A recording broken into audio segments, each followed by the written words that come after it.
Hello, in this video I'm going to discuss combustion analysis, and what that means is that we're going to take a compound, burn it, which is what combustion is, we're burning it in the presence of oxygen, and we're going to find out what the masses are of my products, and from that information I can figure out the molecular formula of my compound. Oops, that's right. So let's get started.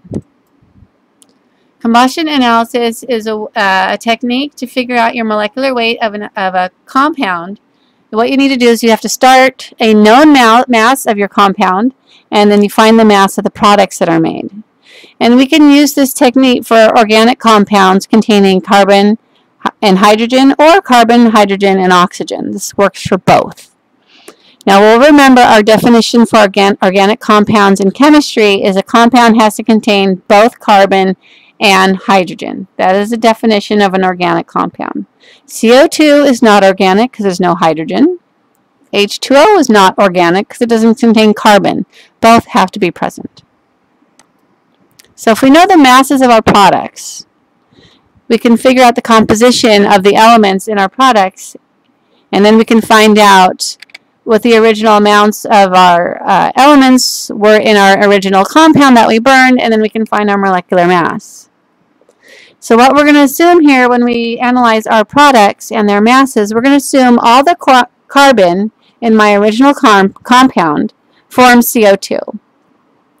And all the hydrogen in my original compound forms H2O upon burning. Now if I have oxygen in my compound, I can find my mass of oxygen by subtraction. And I'll show you how that works in a few minutes. In any case, once I find all the masses of my elements that are contained in my original compound, I can find my empirical formula. So here's an example of a problem. My first problem has only carbon and hydrogen present. And I don't know the subscripts, so I'm going to figure that out. So I'm going to call them X and Y because I don't know what they are. But my problem states that I have 0.115 grams of a sample of a hydrocarbon. A hydrocarbon is a specific kind of organic compound where only carbon and hydrogen are present. And I'm going to burn it in oxygen to make 0.379 grams of CO2 and 0.1035 grams of water. So here's the strategy that we need to do. We were given the following information, and we want to convert these grams of product into moles of carbon and moles of hydrogen. So what we're doing here is we're assuming complete combustion. When we have complete combustion, we only have two products, CO2 and water. So remember, we're making a huge assumption here when we assume complete combustion, because it's pretty rare in real life, but it's a very useful assumption when I'm solving these kinds of problems. So in my complete combustion, all my carbon and CO2 comes from carbon in my original compound, and all the hydrogen in my water comes from the hydrogen in my compound that I burned. So once I figure out the masses of carbon and hydrogen contained in my CO2 and water, I can find my empirical formula. So first thing I'm going to do is find out how many moles of carbon I have in my CO2. Because once again, I'm assuming that all my carbon in my organic compound formed CO2. There's no additional products. So I take my grams of CO2 that I made. I divide by my molar mass of CO2, molecular weight, same thing, which is 44 grams per mole. Remember, when we say per mole, we mean for every 1 mole. There's an implied 1 there. So I divide by 44, and I get 8.61 times 10 to the minus 3 moles of CO2. Now, I'm assuming when you're watching this video that you understand scientific notation and that you know what this means. Okay, so if I have this many moles of CO2, and for every 1 CO2, I have 1 carbon in there, because I've got an implied 1 in my subscript for carbon, I can say that if I have this many moles of CO2, and I have a ratio of 1 carbon for every CO2, that gives me my moles of carbon. So what I've done here, I've taken my mass of CO2, convert that to moles of CO2, and convert that to moles of C, carbon. And I'm going to do the same, use that same strategy with the water.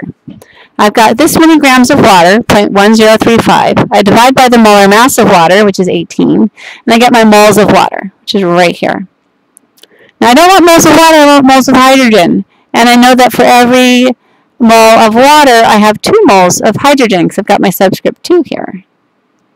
So I take my moles of water, I multiply by the ratio 2 moles of hydrogen for every 1 mole of water, and I get my moles of hydrogen. So now I've got my moles of carbon, my moles of hydrogen, and ready to find my empirical formula. So I have the 0.00861 moles of carbon and 0.01149 moles of hydrogen. So the smaller value of 4 moles is carbon. This number is smaller than that number, so that number is going to be in the denominator. So I have a ratio of 1 carbon atom here, and here I have a ratio of hydrogen to carbon of 1.337. Now, I don't want this decimal number in my formula. I only want whole numbers. I can't have a third of an atom in a molecule, right? So I'm going to multiply each of these numbers by 3. So if I have 1.337 times 3, I'll get 4 hydrogen atoms. And I multiply my 1 carbon by 3 to get 3 carbon atoms. So now I don't have any decimals. I've got all whole numbers now, but you'll notice my ratio is the same. My ratio is still 1.33. 4 divided by 3 is 1.33, so I'm okay. So this ratio gives me my empirical formula. For every 3 carbon atoms, I have 4 hydrogen atoms, and that's this guy right here, C3H4. This is my empirical formula. So now we're going to move on to a new problem. What if I don't have a hydrocarbon? What if I have an organic compound that also contains oxygen? And I don't know the molecular formula.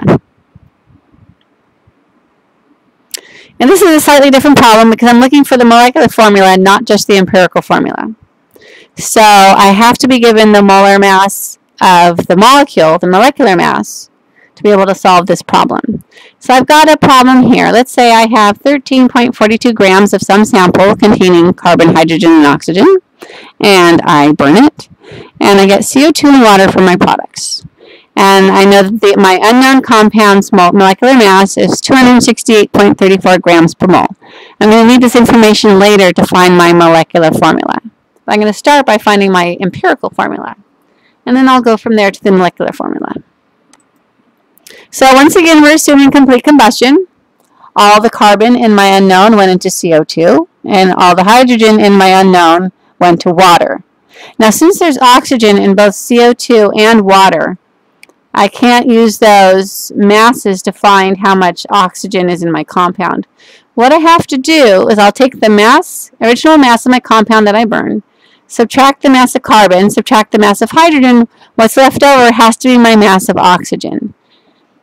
So I have to figure out mass of carbon and mass of hydrogen first, subtract those from my mass of compound that I burned. That will give me my mass of oxygen. Once I have the masses of all 3, then I can find my empirical formula. So let's do that.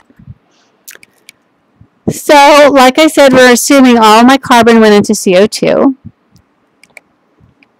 and all my hydrogen went into water. I'll subtract those to get me oxygen, and I can use those numbers to get me my empirical formula. And I have to use the molecular weight given in the problem to get the molecular formula. So, I have my mass of CO2. I divide by the molar mass of CO2 to get my moles of CO2.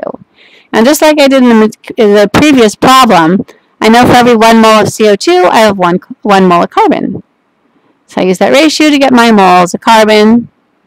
So in this problem, it's not enough to get my moles of carbon. I need to know my mass of carbon, because I'll have to subtract that from my mass of original sample to eventually find my grams of oxygen. So I'm going to go ahead and use the molar mass of carbon to convert that to grams of carbon. I'm going to need that later. So now I'm going to find the mass of hydrogen in the water that was formed. I've got 9.01 grams of water. That's what the problem told me. I'm going to divide by my molar mass of water to get 0.501 moles of water. I don't want moles of water, I want moles of hydrogen. I know for every 1 mole of H2O, I get 2 moles of H. So I'm going to multiply my moles of water by 2, and that'll give me moles of hydrogen. But remember, we still need to figure out our grams of oxygen, so I've got to convert my moles of hydrogen to grams. So I multiply by my molar mass of hydrogen and get my grams of hydrogen. Alright, so now I've got my mass of my original compound, I've got my mass of carbon, and I've got my mass of hydrogen. I'm ready to figure out the mass of oxygen in my original compound. So this is what I'm doing. I had my grams of sample, subtract from my grams of C, subtract my grams of H, and I get my grams of oxygen.